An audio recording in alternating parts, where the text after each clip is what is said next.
Welcome. I'm Kate Collins. And I'm Pam Coburn-Litvak. We are so happy that you're here with us watching our pre-recorded webinar series called Rebound 2021. We created this series because we all know 2020 was a very rough year, and we still have ongoing stressors, including the global pandemic and vaccine rollout, economic and engagement issues for organizations, and balancing work responsibilities with the many changes we've seen in our day-to-day lives. And there's so much more.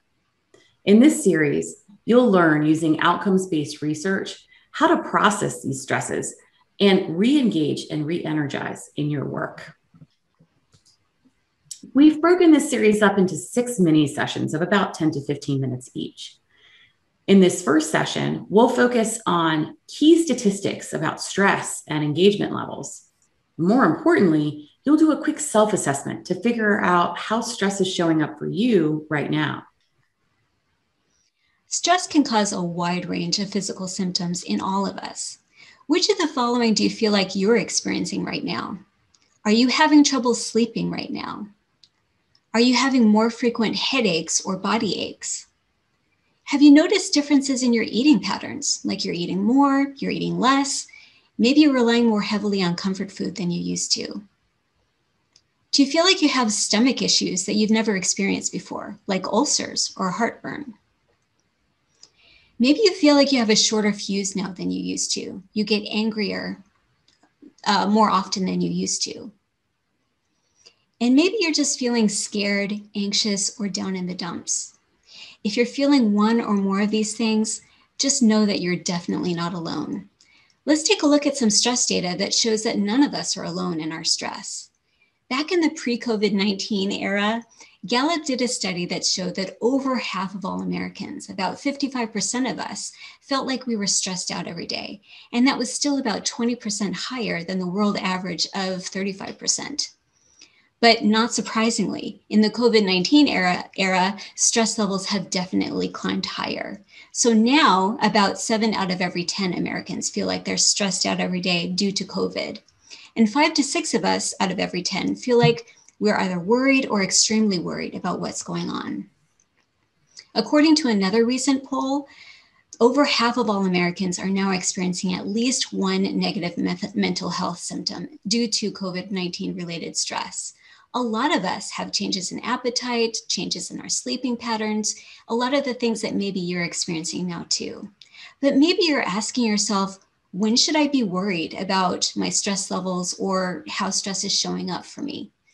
And to that, I would say that if you're experiencing one or more of the symptoms that you see on the left side of the screen, that's probably normal, especially in the face of the severe stress that we've been going through over the past year or so.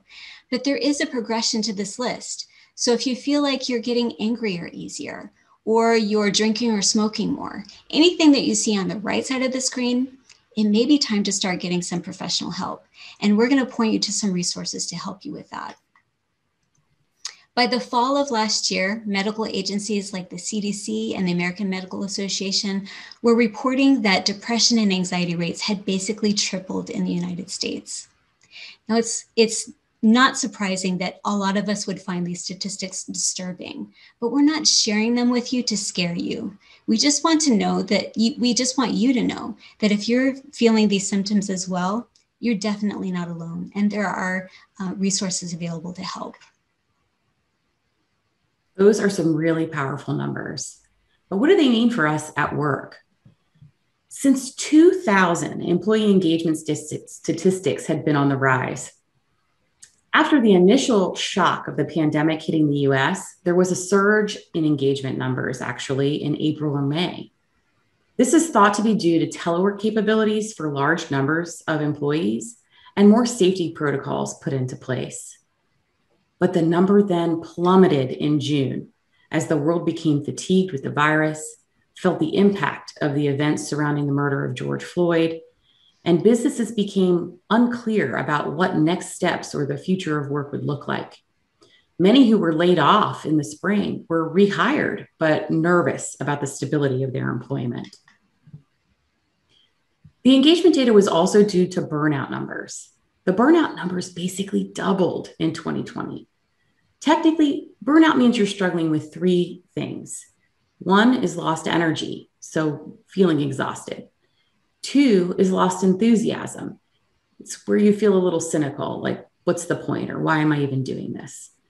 And three is lost confidence and effectiveness. We start seeing our productivity slide and we're just not as effective in our work. Even before COVID-19, the World Health Organization had classified stress as a health epidemic for the 21st century. So it's more than fair to say that workplace stress has had its own long, slow burn on global physical and mental health. Getting stress management strategies now will not only help your stress today, it will support you in your work life for years to come. We now know that over 9 out of every 10 American workers are feeling or experiencing job stress. And this job stress costs companies big time. It costs about $500 billion a year in terms of low productivity, presenteeism, and absenteeism. And we can also roll into that cost about $200 billion that we spend every year on our stress-related illnesses like ulcers, migraines, and even mental health issues. So how do you think these feelings are impacting you at work? Let's take just another moment for a self-assessment and think through the following questions. Are you working longer hours or diving into work to escape stress? Are you feeling disconnected from your work and from your teammates? Do you feel yourself struggling to focus on what you once liked in your work? Do you feel the quality and the volume of your work has dropped due to conflicting priorities? All of these feelings are normal and natural reactions to stress, especially sustained stress, like what we're seeing with this global pandemic. But the main point that we'd like to make here is that to a large extent, we can control the impact that stress has on us, both personally and professionally. And that's what this webinar series is all about. We want to give you tools to help you re-engage and re-energize in your work in the coming year. We hope you've enjoyed watching session 1, and we invite you to continue watching the rest of our series, Rebound 2021. And please contact Kate and I for support in helping your team and organization manage your stress and improve engagement.